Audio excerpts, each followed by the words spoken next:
చేస్తాం అంటే ఏమనంటే ఇప్పుడు సాగు చేసినోడేవాడు సాగు చేయనోడేవాడు ఎవడు ఇవ్వాలా మళ్ళీ ఏ అగ్రికల్చర్ ఏఈఓనో బీఆర్ఓనో సర్టిఫికెట్ ఇవ్వాలి సర్టిఫికెట్ ఇవ్వాలంటే వాడు లావు అంటాడు గ్యారంటీ కదా తప్పని తప్పదు కదా ఇప్పుడు వ్యవసాయం చేయనుంది చేసినట్టు రాస్తారు చేసినది చేయనట్టు రాస్తారు వానికి ఇస్తే రాస్తాడు లేకపోతే రాయడు అంటే ఏమవుతుంది రేపు రైతు బంధు అనేది ఒక అపాస్యం చేయాలని దాన్ని ఫెయిల్యూర్ చేయాలని ఫైనల్గా ఎగబెట్టాలనే ప్రయత్నంలో ప్రభుత్వం ఉన్నది అనే ఒక నిశ్చితాభిప్రాయానికి ప్రజలు వచ్చారు ఇప్పుడు రైతులకు తెలిసిపోయింది ఏదో గోల్మాల్ గోవిందం ఉన్నది తప్ప ఇచ్చే పరిస్థితులు లేరు వీళ్ళు ఇవ్వలేము అని చెప్పలేక ఇవన్నీ డ్రామాలు ఆడుతున్నారు అనే మాట కూడా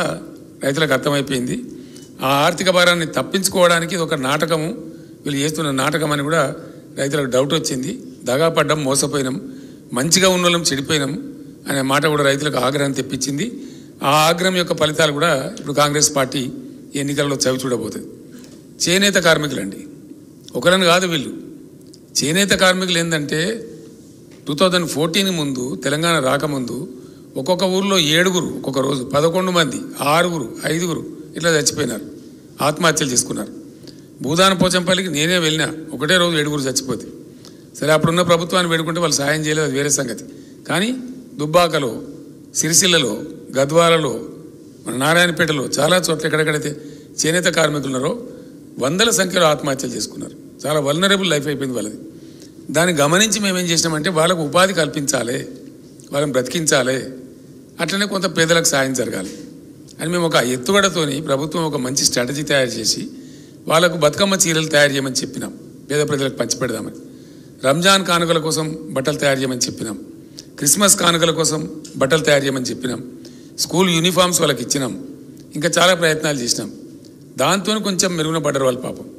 అనేక స్కీములు తెచ్చినాం రంగులు రసాయనాలు నూలు 40% 50%కే సప్లై చేసినాం వాళ్ళకి చేనేత వాళ్ళకి థ్రిఫ్ట్ కార్యక్రమం పెట్టినాం చేనేత వాళ్ళకు బీమా పెట్టినాం రైతు బీమా తరహాలో ఇట్లా పెట్టి ఆ రంగాన్ని మీరు చావకుండా బాబు మీకు కాపాడుకుంటాం అని ప్రయత్నం చేసినాం వాళ్ళని ఆ రంగంలో షిఫ్ట్ చేయడానికి వరంగల్లో కాకతీయ మెగా టెక్స్టైల్ పార్క్ కూడా పెట్టినాం సిరిసిల్ల టెక్స్టైల్ పార్క్ కూడా కేంద్రాన్ని అడిగినాం ఇట్లా ఆ చేనేత కార్మిక వర్గాన్ని కాపాడుకోవాలని చెప్పి ముమ్మర ప్రయత్నాలు మేము చేసినాం వీళ్ళు ఏంటంటే ఆ బతుకమ్మ చీర ఆర్డర్లు ఉండే వాళ్ళు నేసిన బాబతు 379 కోట్ల రూపాయల బకాయిల్ని వాళ్ళు ఈమని అడుగుతున్నారు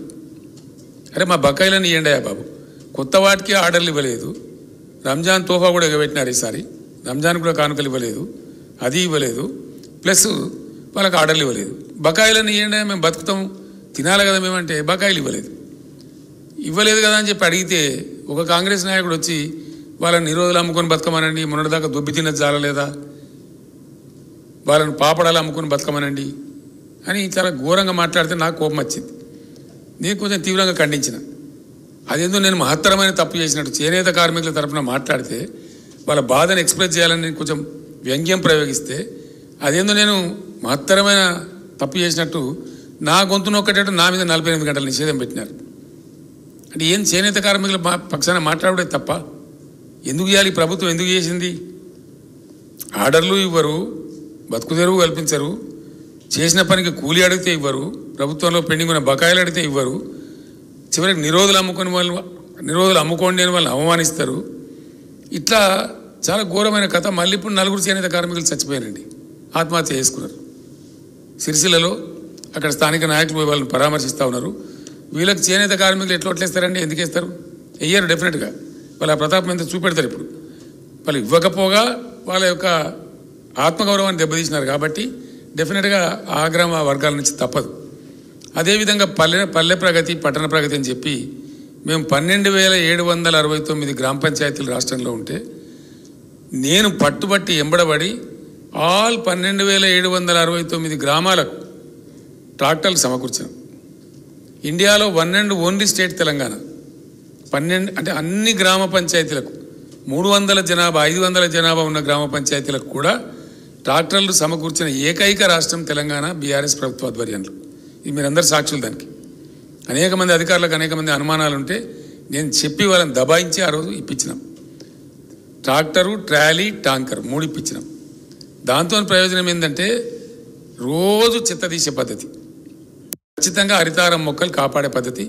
ఒక ఆనవాయితీ వచ్చింది దాంతో ఒక అలవాటు వచ్చింది ప్రతి 3-4 నెలలకోసారి పల్లె ప్రగతి పట్టణ ప్రగతి డ్రైవ్ పెట్టి పట్టణాలను పల్లెలను పరిశుభ్రంగా మార్చినాం. ఇలా 5 నెలలు అయిపోయింది, 6వ నెల నడుస్తూ ఉంది. ₹1 గ్రాంట్ అండి. వీళ్ళు సర్పంచ్లను తీసేసి పర్సనల్ ఇన్ఛార్జిని పెట్టినారు. సర్పంచ్లనే కొనసాగించే ఉండే, ఏం పోయేది ఉండే, పెద్ద మునిగిపోయేది ఉండేనా? వాళ్ళు కొనసాగితే కొంత మంచిగా చూడడం ఏడుదురు, కానీ వాళ్ళని తీసేసి పర్సనల్ ఇన్ఛార్జిని పెట్టి ఒక్కటంటే ₹1 కూడా విడుదల చేస్తారండి. పాత బకాయిలకు విడుదల చేస్తలేరు, కొత్త ఇస్తలేరు. తద్వారా ఏమైంది, ఆ ట్రాక్టర్లు నడిచిన డీజిల్ బిల్లులు పేరుకపోయింది. ఆ పంపువాడు డీజిల్ వేయమంటే పోస్తలేడు, దాంతో ట్రాక్టర్లు నిలిచిపోయినాయి, చాలా గ్రామాలలో నిలిచిపోయినాయి. తద్వారా చెత్త పేరుకపోతూ ఉంది పల్లెలలో.